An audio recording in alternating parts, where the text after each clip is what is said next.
Clarisse Mbuyi lived in Kinshasa, in the Limete district. She was the wife of a respected church leader, Pastor Daniel Mbuyi, and lived a life of discipline, modesty, and spiritual rigor. Every morning she woke up before the sun to prepare her 3 children for school, then went to her job as an executive secretary in a large commercial company run by a foreigner. Her boss, Jean-Benoit Nkumu, was a Cameroonian who had been living in Kinshasa for several years. A strict and serious man, he lived alone during his stays in Congo and traveled back to Douala every quarter to see his wife and children. Because he lived alone in Kinshasa, he had developed the habit of entrusting his trusted secretary, Clarisse, with some of his personal affairs, sensitive documents, keys to his apartment, and sometimes large sums of money. Clarisse, a woman of faith and integrity, had always kept these belongings with the utmost care. She believed that beyond serving her boss, she was serving God through loyalty. Yet life was about to place her before a trial she could never have imagined. One April morning, just before traveling to Cameroon for his vacation, Jean-Benoit handed Clarisse a thick brown envelope. "Madame Clarisse, here is the sum I told you about. Please keep it safe until I return." She nodded and put the envelope away in a secret drawer of her wardrobe at home. As always, she wrote the exact amount in her little notebook. But a few days later, news shook her world. Her mother, already fragile, had been hospitalized. The diagnosis was terrible. She needed urgent surgery. Without it, she might die. The family, gathered in haste, turned to Clarisse. Everyone knew her husband, the pastor. But the church did not have money. Daniel lived on offerings and small contributions, not enough to cover such an operation. Clarisse looked everywhere, but no one could help her. Her savings were not enough, and every minute counted. That evening, returning home, she looked at the wardrobe. The brown envelope appeared to her as a burning temptation. She prayed for a long time. "Lord, forgive me. It's only a loan. I just want to save my mother's life. I will pay it back at the end of the month when my salary comes in." With trembling hands, she finally took $1,500 from the envelope. She broke down in tears, but her choice was made. Days passed. The operation was a success, and her mother slowly began to recover. Clarisse, despite her fear, felt relieved. She had saved a life. But fate struck earlier than expected.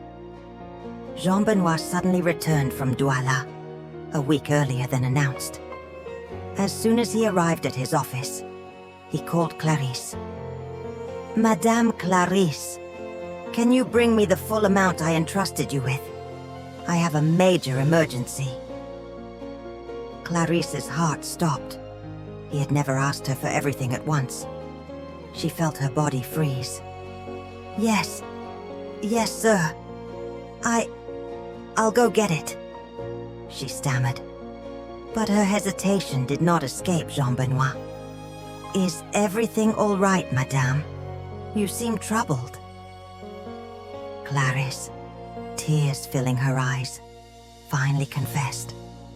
In a broken voice, she explained that she had borrowed $1,500 to save her mother. She apologized again and again, promising to repay everything at the end of the month. Jean-Benoit looked at her for a long moment, then calmly placed his hand on the desk. "Madame Clarisse, you did what had to be done to save a life. I myself would have done the same in your place. He took the remaining money, but to Clarisse's surprise, he pulled out $1,000 and handed it back to her. "Take this, for your mother's needs after the surgery. Consider that your mother is my mother too." Clarisse, stunned, thanked him in a trembling voice. But deep inside her, a new weight was born. A moral debt, invisible, that would change her life. From that day on, Jean-Benoit became unusually attentive. Every morning he asked gently, "How is your mother doing? And how are your children?"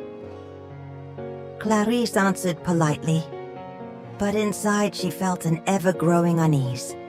She was no longer the confident and proud secretary she once was. She felt indebted, as if tied by an invisible thread to this man. She prayed, she sometimes fasted, asking God to help her keep her dignity. But every kind smile from Jean-Benoit, every little gesture of attention, awakened in her the feeling of owing him something. One afternoon, Clarisse entered her boss's office to present a report. As she handed him the documents, Jean-Benoit took her hand and held it. Time seemed to freeze. They exchanged a silent look.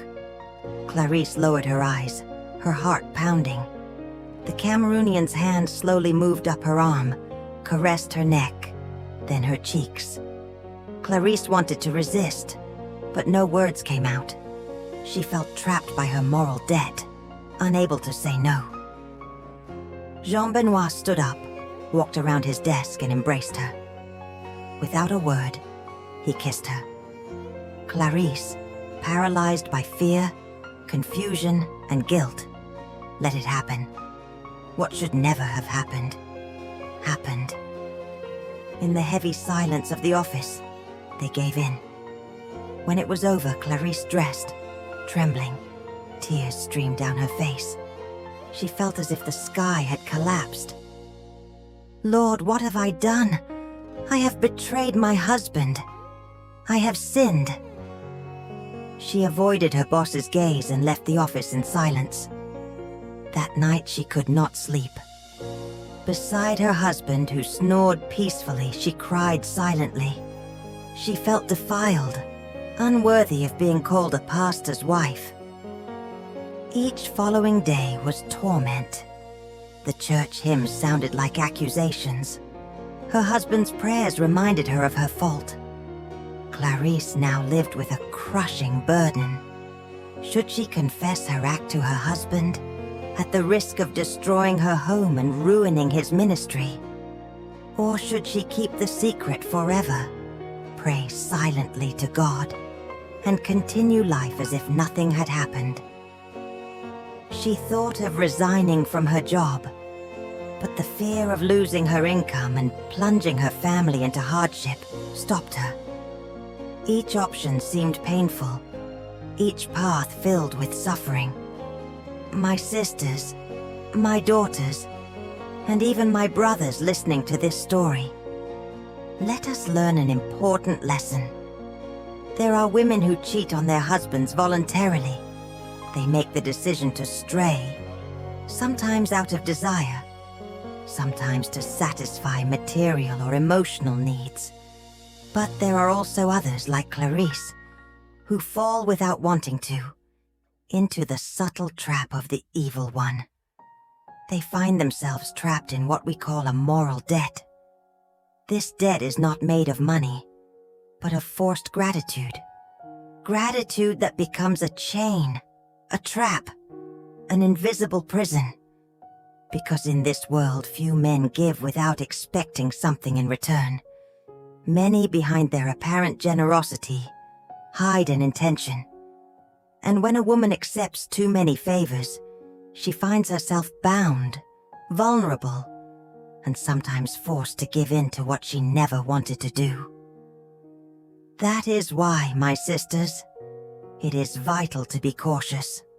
Avoid contracting moral debts, especially with men who are not your husbands, for every favor received can become a weapon against you, an open door to sin, a trap of temptation.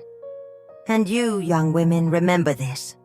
The devil does not always come with horns. He may come in the form of a benefactor, a generous boss, an attentive friend.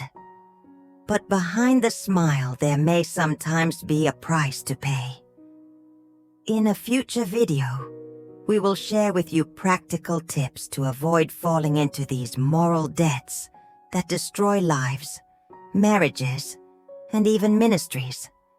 To this day, Clarisse still carries this invisible burden. She prays, she fasts, but she has never found the courage to confess. And you, dear listeners, what do you think she should do?